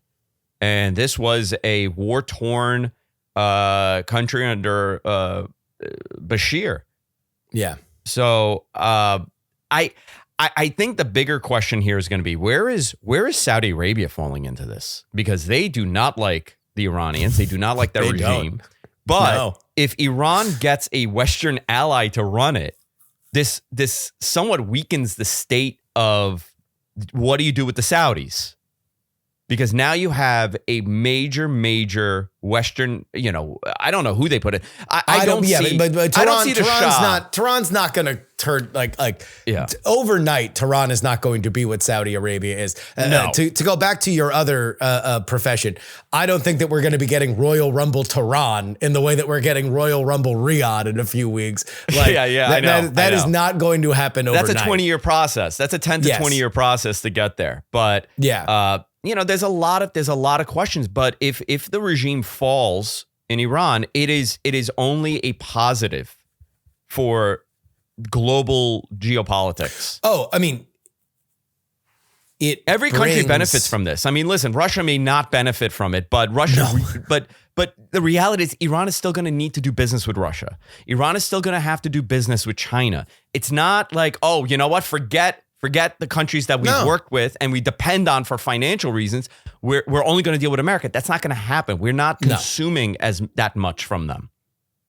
No, I mean, it would just kind of be an end. New hostilities would creep up. It's the Middle East. They don't live without hostilities. But at least the order that's existed for before we were born will be different. I mean, you can make an argument that it's different now. That when we'll see what happens with Gaza, but the fact that Qatar is looking to play along on some level, even in lip service to play along with Israel, that's something that didn't happen. Saudi Arabia playing along, something that didn't happen, despite the fact that they despise the Palestinian people. That was not going to happen before. The Middle East most of the Arab world's position on Palestine is, what they feel on the inside is very different than what they're saying. Well, yeah, their contempt for the Palestinians is only masked by their hatred of Jews. So isn't that wild? I mean, that's the reality. I mean, that's the truth. That really is the truth of this. Oh, yeah. Anybody, I mean, this is, I don't know. We're getting into this thing now where somebody, I think it was a right-leaning account, was like, it's like, oh, okay, well, let's do the flag parade of, it was, Ukraine to Mexico to Venezuela the Palestinian flag and then Venezuela. You have a lot of Wikipedia scholars that have never given a rat's ass about any of these regions that decide that they're going to look up 5 different things and base their entire personality on it. Anybody who's understood the Middle East knows that the Palestinian people are not. Look, they're pitiable. I mean, there's a large portion of people that live in the West Bank and Gaza that are, very, very good people. It's just unfortunate for them that they've been caught between the gears of history, and there's not a lot of folks who actually care about them. The Egyptians, and that's terrible. Yeah. The Egyptians don't look. There's a reason why they have a border too. Why they have a wall too for a very long time. Yeah, because when they let Palestinians into Egypt, they tried to start a revolution, and the Egyptians don't like it. And well, Jordan too. The same thing happened with Jordan. Yeah, and the Saudi Arabians are like, yeah, technically we're supposed to really care about you, and we do kinda. So we'll give you 1/16 of what we'd pay The Rock to raise his eyebrow in Riyadh. Well, that's a fascinating discussion to have, right? All that money, all that Saudi fund that's going into Formula One racing and going into, paying the WWE hundreds of millions of dollars a year to go over there, and whoever else they're paying, obviously. It's a lot of other live golf. The comics, the Riyadh Comedy Festival. Oh my gosh. My friend Tim Dillon, did you see that story? Yeah. Well, he didn't go, right? He didn't go because they got very upset when he dressed up like a sheik. Yeah. And so, that region still is very misunderstood. It is never going to be America. No. And we have to, as Westerners, as Americans, more than anything else, because we are even more separated than Europe. We see things through our lens. Yes. Our version of feminism and our version of progressivism and liberalism is very different than over there. So when I see and I'm willing to bet if there isn't any kind of extraction of the Ayatollah or U.S. intervention in some capacity where they take out the regime, it's going to be, for me, and even when I'm talking about it, I get like goosebumps from the anger that builds up. Yeah. Because how can you, as a 20-something-year-old or a 30-something-year-old that has no connection to that region, defend what that regime has done to those people? They are hostages. They are literal hostages where this is it. This is their life. They're stuck in Iran. Yeah, they could have a decent life and they could go out and have their coffee and they could go out and have their tea, but you will never make it out. Yeah. Because your regime is chokeholding you, and then they're also sanctioned. You're never going to have this prosperous, wealthy nation in that, mass wealth. Like we see, in America we have mass wealth. Mm-hmm. Even our poorest are doing tremendously better than those countries. Yeah, I don't think I was trying to think of a metric that I think the United States would lead the world in, which would be like ability and speed to go from homeless to a millionaire. Like this. Like you could do it in America. It's not inconceivable in America. Like you'd need some lucky, you need some breaks. You need some, you need a few things to go right for you. Not crazy. Happened before, it will likely happen again. That happens in America. And that's really where I think the American perspective is that we're warped. It is a little bit of a funhouse mirror because we assume that the rest of the world is like that.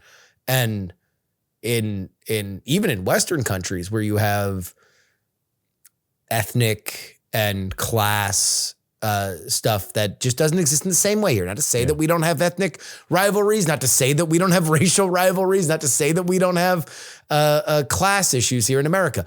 We do. They're just softer and different than they are throughout the rest, even the Western world.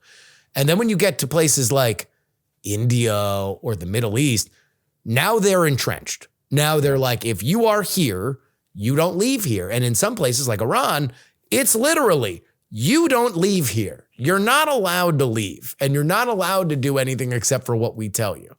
And that is it's hard for us to wrap our head around it. And it is to our great privilege. It is because we live in a tremendously unique country. Yeah, our diversity creates that, really. You know, my father came here 79, early 79, 78. You know, my father's story, it's every Iranian was on that last plane. You talk to anybody that left, that plane was filled. It was Boeing made a special, 30,000 people just on one for plane. all the Iranians who were on the last plane. But my father came here with $200 in his pocket with one relative living in New Jersey. And he built himself a tremendous life. There's no other country my father could have done that. My mother too. My mother came, from a diaspora also from Turkey. Yeah. She came from Istanbul. Again, Christians coming from a Muslim country with nothing, and they were able to build a tremendous life in America. That does not happen in, I would say, 99.9% of the countries out there, including the UK, including France, incling, my family was thrown out of France because they weren't Catholic when they fled the first time. So do we have issues? Yes, of course, America has issues. But when we have to stop looking at the world through the Trump lens, where because Trump is for something or against something, I have to have the counter. I have to look at it as a bad thing. The extraction of Venezuela. We've done this before. But when I see people flying with Noriega, are you talking about Noriega? We did with Noriega. Yeah, we did with Noriega, and that was a little bit of a different thing because Marines were, there was a Marine that was shot. But when we look at this, and I'm looking at the protests, right? And I'm in New York City. I'm seeing this. I was in Manhattan. I'm seeing people celebrating that he's taken out. And then I look to the side, and there's and by the way, these are Venezuelans that are celebrating. Yeah. For the most part, South American. Let's say I can't. They're Hispanic descent. I'm from South Florida. Talking to my buddy, a lot of the Venezuelans moved to a town called Weston, which is in Broward County, and my buddy lives in Sunrise right next door. And he was like, "You would think it was a World Cup game with the amount of people because usually the Latin Americans and the Central Americans, whatever." And I was joking about this on the episode I put out on Sunday that like. You'll be like just walking down the street and all of a sudden there's like 4 cars that are screaming, banging pots. And you're like, what the hell? It's like Thursday. And then you find out that it was like a Copa America game where Honduras won. And it's like, you have no idea, but it's just something that happens in that region. And he was like, it was insane. People honking horns, banging pots. Like this was a moment of jubilation for the Venezuelan people. And that was Manhattan. There's a tremendous Venezuelan population here, but I'm looking at who's protesting against them. And, it's an NYU grad waving a Venezuelan flag, screaming about the Bolivarian regime and how they're pro-Bolivarian regime. And I'm thinking to myself, well, why do you have this feeling? Why do you feel this way? I am my political stance. I'm a moderate. I'm in the middle. I don't vote party lines. I vote who the best candidate is. And you see things the same way as I do. And that's why we get along with this. But if it was Joe Biden that did this, it would have been applauded. It would have been a global recognition of the strength of America and what we can do to liberate people. Would have been pro democracy because the guy did cancel 2 elections to stay in power. Yeah, we're spreading democracy around the world. That's America's responsibility. That is our responsibility to protect those. Because Donald Trump's doing it, and that's where you lose me when you inject your disdain when it's for personal. somebody. When it's personal, and I could understand. Listen, I could totally understand your stance, but not every issue is black or white. Sometimes you got to say, you know what? Will this help the people in that country? I think so. I think so, because now they, when Marco Rubio says we left, this is a message for the rest of the world. It really is. Now, do I think we're going to go and drop into Russia and extract Putin and extract other nations? I don't. I'll tell you what, if I were sitting in the presidential palace in Havana, I don't know how comfortable I'd get. Well, that's an easy one. That's an easy one. Well, but that's the thing is that, and we can talk about Venezuela for a second here, but like, I don't think people really understood how in debt Venezuela was to Cuba. And like, when you're a petrostate on top of the largest proven oil reserve in your hemisphere, and you're relying on Cuba for your security, and the reason why he was doing that is because he couldn't trust Venezuelans, because Venezuelans might try to kill him or sell him out. And by the way, eventually they did. Like, that's dark, man. That's like when you know somebody that's rich and yet they're like a junkie and they're like hanging out with barflies and they're acting like this is the most important thing on the planet. Venezuela, there was a clip that went viral last night where there was a dude celebrating in Caracas, and a journalist says, well, what do you say to people that say America is just here for oil? And he's like, well, what do you think the Russia and the Chinese were here for? Yeah, the recipe for arepas? Like they were essentially a vassal state to China because China loaned them money to keep the regime in power. And so they were selling oil cheap, under market price to them. They're producing about 18% of what they could because Chavez extracted all the money from the oil program and didn't maintain the equipment. Yeah. And they kicked out Chevron, and then they kicked out Chevron because, for the great socialist experiment, they were being warmed by collectivism. And yeah, it was a really, really dark scenario. And it has been a dark scenario in Venezuela for quite a while. Is this the right way to do it? Do I wish that God had a claw that removed tin pot dictators and just dropped them into the ocean? Like, sure, I do. Are the people of Venezuela better today than they were yesterday?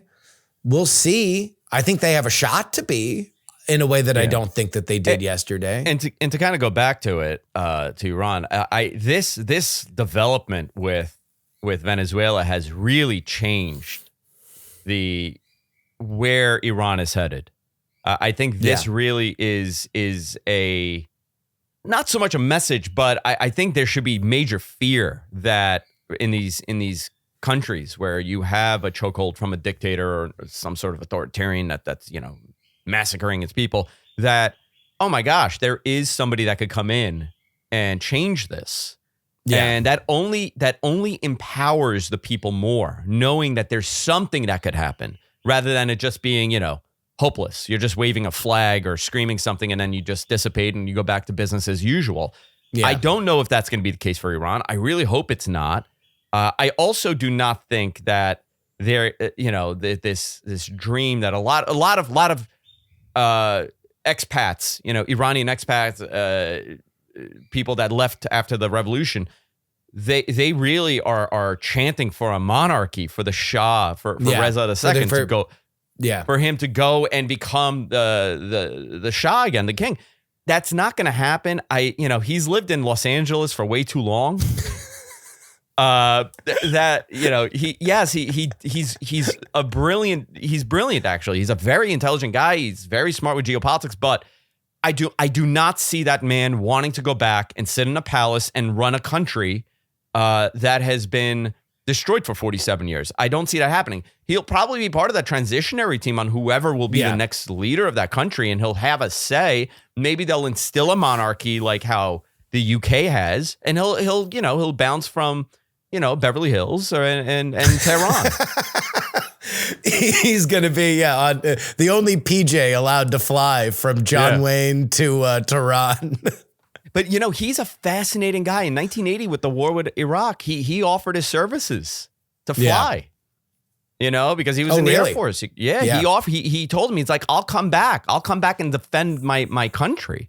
And they said, no, we don't want you. And if you come back, or, I don't know what they'll do. We're going to arrest you. Yeah. Whatever it is. All right. Let me ask you one more thing on this.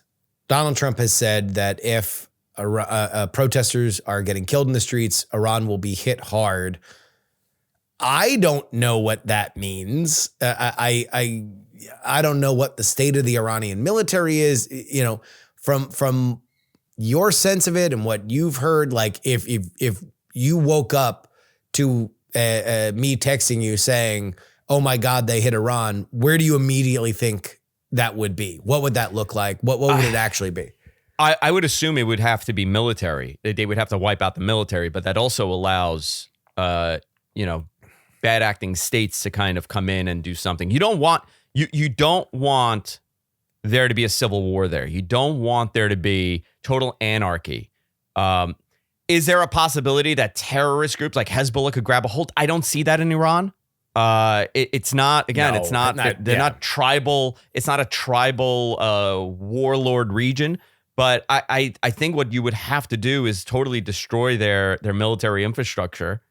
And I mean, and that would be the catalyst, that would be the moment that people start switching. I don't know if American intervention will help the cause or hurt them, but definitely you will hurt that regime if there is some sort of bombing.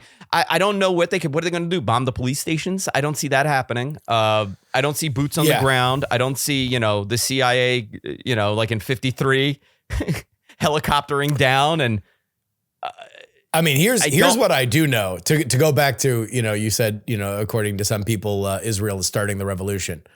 I don't think they're not starting it. I mean, if you look at how well Israel and Mossad is, that Mossad is infiltrated into Iran when they were like blowing up Hamas people in the presidential palace. Like, you don't do that unless Mossad is deep, deep, deep into that regime. Yeah. So, and they're still there. Those people are still there. Oh, I don't think that they left. Long time.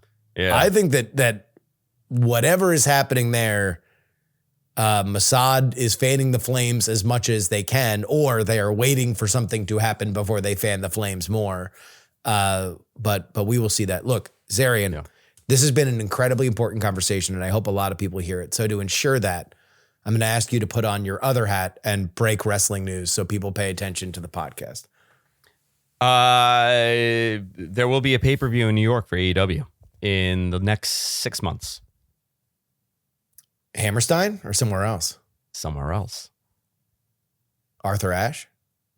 No, it's totally Arthur Ashe is being renovated. Oh, really? Mm-hmm. That was a great move. That was one of the first times that AEW, I think, really cracked it, where they just like having a big event at Arthur Ashe. You got to think outside the box. You got to think outside the box, when you do things like that. Like you're booking the Hammerstein, you're booking the Arthur Ashe Stadium. Trump is doing a extraction of Maduro. See, you got to think outside the box. You got to think outside the box. So not Madison Square Garden, because that's fully enmeshed within WWE. Probably not Barclays, because that's also a big WWE event. But I don't know. Never say never, though.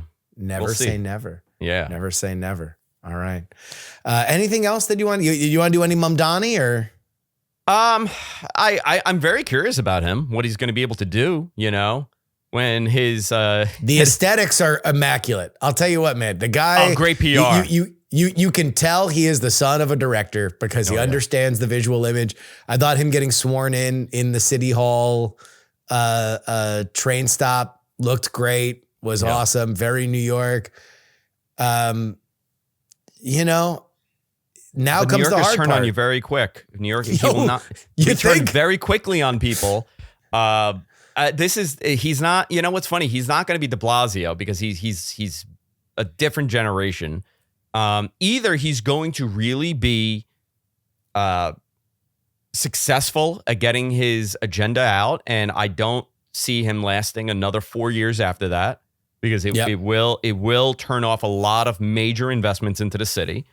Or he's going to be a dud and not going to be able to do any. He's just going to be another, Mayor Adams. Adams couldn't do a thing. Yeah. So I don't know about Mamdani. I hope he's successful for the sake of myself because I don't, I love my city. I'm born. I'm a real New Yorker. I'm a real New Yorker.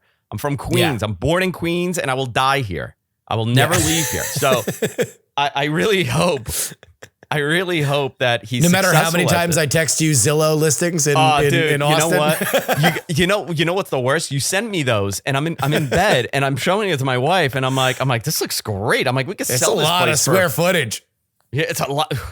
4,500 square feet, and it's only $780,000. Oh my god! Great time to buy. It's a great time to buy down here. I sell this dump and I buy 2 of them. I hope New York is, I hope we're able to continue. I got to tell you though, one thing, kudos to Adams. And obviously, he had, the bar was a little different because of the pandemic, but he really cleaned up the city. What we were seeing in 2022 is not here anymore. Yeah. Yeah. So it which is one of those things where it's like, it is kind of so surprising, especially for the establishment of the Democratic Party that didn't want Mamdani and was terrified about Mamdani and spent a lot of money, millions of dollars to try and stop him feudally. It's like, hey, all you had to do is just shore up whatever your problems are with Eric Adams. And if your problems are he got a first-class flight to Turkey, trust me, dude, there's worse stuff that politicians have had swept under the rug to keep it going. I remain surprised that he got drummed out like that by the establishment. Like the people that love Mamdani, I understand they were always going to be for him. But to allow Mamdani to catch fire because they thought they could do this flawless midair transition between Adams and Cuomo of all people is just remains bonkers. That entire campaign, the Cuomo campaign, was soulless. He had nothing. He was dead behind the eyes. Yeah. And it's wild, right? Because he's a Cuomo. But his dad couldn't win the mayor race either. He couldn't beat Koch. Yeah. You know, they couldn't connect on that level. But Adams' biggest problem is he did not have the support of City Hall. And when you don't have this, and City Hall runs the show. And right now, the DSA is really looking strong in City Hall. Just to give people the inside view, that is a big difference between Adams and Mamdani. Adams was somebody that was from more of a centrist lane, but the city council has a lot of power in the New York City structure. Mamdani and the city council are more aligned. Yeah, very much so.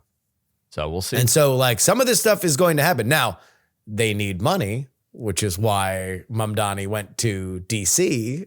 But that is going to be interesting because I think you're right. Either he's going to do a lot of the more moderate reforms and give a lot of lip service to the DSA people, and we'll see whether or not they take it, or he's going to do a lot of the reforms that he has talked about. He's going to actually do things, and we'll see how those play out.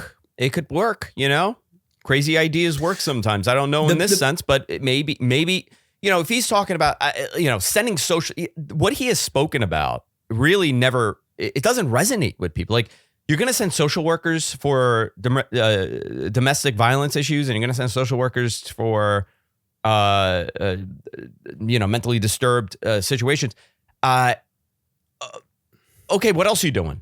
You're freeing the bus. The buses are going to be free. And so, okay, that's not going to happen. But okay, what else are you doing? You're for that, but you're for that, but you're also for the congestion pricing. Or no, he actually didn't mention he's for it. He didn't know. Yeah. So it's a very odd message, but I don't know. New York is not like any other city. You can't plug and play a San Francisco policy into New York City. The tolerance for people is very short. And if you lose your base, which right now his base is very young, and if you looked at that map, he won the young wealthy vote. Yep. When they start getting hit, that's when he's going to lose a lot of that support. Yeah, a friend of mine who's not particularly a fan of Mamdani said the biggest thing that you could say is that he's got a lot of people very excited, which means you have a moment now where you can get a lot of volunteer civic pride. You can get a lot of people in the streets to do various different things that could beautify or make the city better. And I do think that he has the organizational capacity to do something like that. But at the same time, there are certain triggers that even outside of the city you hear about, and subway crimes, one of them. You only need like 2 or 3 big subway crimes, and now, and all of a sudden that's a stink over your entire year. Well, right? that was Adams, right? Adams he's a cop, and he came in with a pretty lax policing policy, and he had to step up the ante. I mean, he was like a day away from going to broken windows again, the broken windows theory. I think he had to tighten the ship for the Democrats to begin with. I think that was a big assist to Mamdani when they saw that the crime, we weren't in a hellhole. Things had changed. So I think that was a major positive for Mamdani to win. But also, a year and a half ago, I don't think anybody thought that he would have won. There was no chance. He was, bottom of the barrel with votes, and it was going to be Cuomo. It was going to be Cuomo's city again. The city he hates. Anyway, and maybe, I don't know, who knows? There's so much happening now, whether or not Schumer drops out, does Cuomo run for Senate? Does AOC run for Senate? Does AOC run for president? I think Cuomo is out of gas. I don't think you can recover that campaign. And the way he was politically assassinated, that guy. It really was by his own party, where in the midst of a pandemic, he was, I found that to be a warning for every Democrat in a major position that the rug will be pulled under you if you don't stay in line. And, that scandal very easily could have been brushed away. They did it the sexual misconduct scandal. I mean, all you have to do is get to the women and tell them, hey, don't. and like, you're all in the Democratic machine. Do you want jobs? If you want jobs, don't talk about it. And he didn't fight it. He couldn't fight it. Well, I mean, and then you had the nursing home thing, and it's like he apologizes for the nursing home thing the day of the election. Idiot. It's like, you couldn't do that a year and a half ago. You can't do the big, like, hey, let me go walk you through step by step what I knew, when I knew it. If I could go back, this was the time where I knew that the decision was bad. I got bad advice, blah, blah, blah. There's a million ways that you can handle awful decisions that were made, even deadly decisions that were made. Yeah. And this is my biggest thing. I always say about anything that happened during the pandemic, no one wants to think about it. So if you want to give yourself a patina of excuse around it, literally just talk about it. Because then people will be like, fine, whatever. Yeah. I don't care about it. I don't want to think about it. Let's move on. All right. Andrew Zarian, where can people find you? You have so many things you're doing. I always say, find me on X at Andrew Zarian, where I started posting a little bit about Iran. I've always entered the discourse. Zero politics. I've always been zero politics. Yeah. Okay. I will never talk about American politics on the internet. I will with you. I will 100% talk about, because how difficult is it? I mean, it's not 140 characters, but it's not a very easy thing to do. Message boards are not a place for nuance. No, they're not. It is not a place for nuance. So you could find me on X at Andrew Zarian if you want to get my thoughts on wrestling or whatever else that's happening. Yeah. Big, I guess, do we have anything left here? All right. Final thought. My Cena big retirement tour. We're going to talk about wrestling for the rest of this, so you can skip if you hate wrestling. The big Cena retirement tour. Yeah. Botched.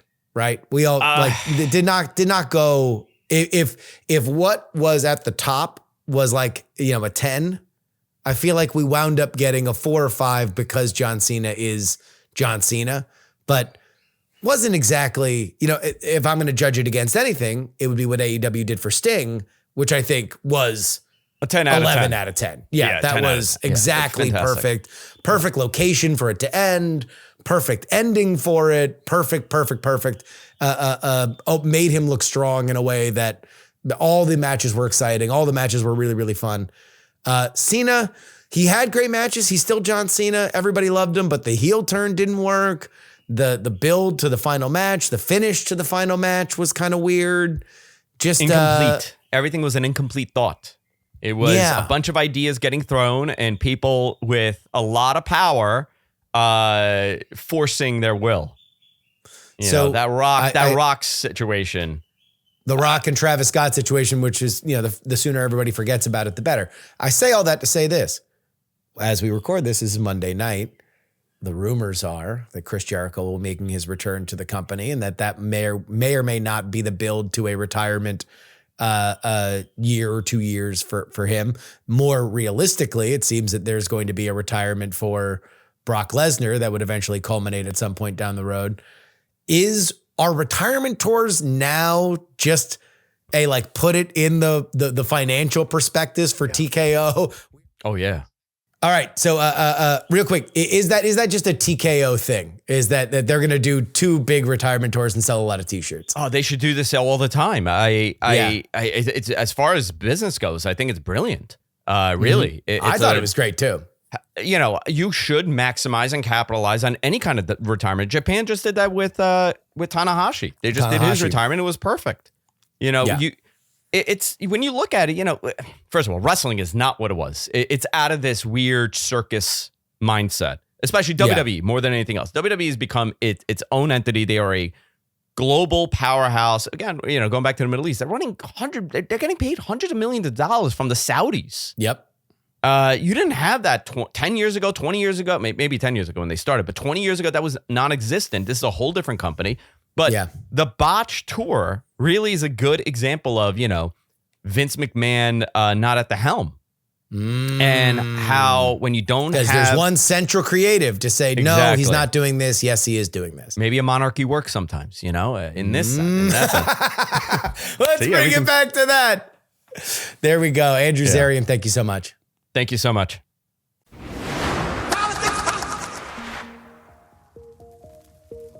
And that'll wrap it up for us today. Politics, written and hosted by me, Justin Robert Young, for Dog and Pony Show Audio in Austin, Texas. Our producer and editor is Will Saddleberg. Send me an email, theyoungamerican@gmail.com. Find, follow, and share video clips of the show. TikTok, Justin R. Young. Instagram, Justin R. Young. Twitter is Justin R. Young. And on YouTube, we are Politics. I love our YouTube community. I love it. You can support us. PayPal.me/payjury. Venmo is Justin-Young-20. And Cash App is PX3 Cash. Send anything you'd like to me in the mail. Post Office Box 153184, Austin, Texas 78715. And let me do a little fun thing here because I checked my P.O. Box for the first time since the holidays. I asked you guys to send Christmas cards, and I just want to give a shout out to everybody that did. The Osborns, what a lovely family, a very animal-friendly family. Based on the back of this, 5 dogs, and a lizard comprise the Osborns, along with 2 lovely humans. The Mazzarella family, shout out to you guys. We got this one from Austin and Natsuko Wise. Austin writes, thank you for creating PX3, and we're not wrong. The show keeps me entertained and informed while toiling in the AI mines. Austin, if you haven't already sent me an email about what you're doing in AI, let me know, because obviously I like to stay on the front of that. Our friend Lucas sent a great card from Chicago. He is one of our favorites. The Keamy family. I don't know where the Keamys are from. Possibly Maine. They either are from Maine or they went on a trip to Maine this year. And then this one's my favorite. A lovely family of 4 where I'm assuming that the husband is a member of law enforcement in a city that I go to a lot. And I would just like to inform this family that I will be putting the challenge coin that I got from that law enforcement division behind my ID because I spend a lot of time in this city. And just in case I ever need a tiebreaker, I'm always going to be thrilled to have this challenge coin. Thank you for letting me see your lovely families, your lovely pets. It always thrills me. This is a lonely profession. I have said this a million times, that making podcasts and doing social media is a lot more like putting messages in a bottle than you might think. You just kind of do it. You throw it out into the world. You have no idea how it affects people. And so it always makes me very, very happy to get these things from you guys. And send me anything you'd like in the mail, because I will always read it here on the show. Post Office Box 153184, Austin, Texas 78715. You can always get our bonus content at takepoliticsseriously.com. Paying members get 2 bonus episodes each and every week, either I'm not doing $3 a week anymore. It used to be $3 a week on the other platform. Look, it's $12. It's $12 a month. And you're like, oh, I don't know. Is that the price of Netflix 5 years ago? Because now Netflix is way more expensive. Yeah, it is. But that's just the cost of doing business. And you can get it for cheaper. $99 gets you everything for the entire year. There's no better deal in media. I'm telling you. However, if you love and support independent projects like this one, so much so that in the annals of history, you want your name read on each and every episode of the show, well, you got to go to the foundational tier like these fine folks: Sonny Black, L3PO, Peepaw Scott, Middle-Aged Mike, Tom, Nick, Sarah Jeannie, Jeremy, Pro Idiot, Chiller Tomatoes, Neil, Casey, oh yeah, it's Adam, AB Puppy, Dr. Whiskey, Fat Tony Speedjays from New York, Will, The Borge B, Michael, Matt, DP4 Bongo, Andrew, Edwin, Sam, Andrew, Phil, Edison, Paul, Gloria, my mom, a dog named Checkers, Jerry, Trucker, John, Berkeley, Steven, and Zombie Doc. If you would like your name read on the show, head on over there right now. Join us, won't you? On Friday's program, we've got another 2-guest show. 2 phenomenal guests. One of them, oh man, I'm not even going to try and pronounce her last name. She's a lovely woman. Her first name is Stella. She writes a great Substack called The Human Carbohydrate. She is a phenomenal writer.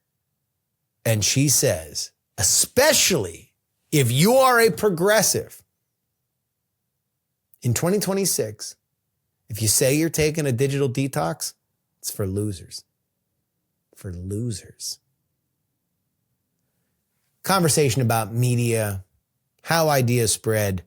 And I have a feeling that you guys are really going to love Stella. She's a big personality, and I think she is custom built for this program. And then there is a fantastic story from Notice, which our friend Dave Leventhal is partly in charge of. But a great story about how Jasmine Crockett's candidacy for the Senate may or may not have been gassed up, encouraged by the Texas GOP.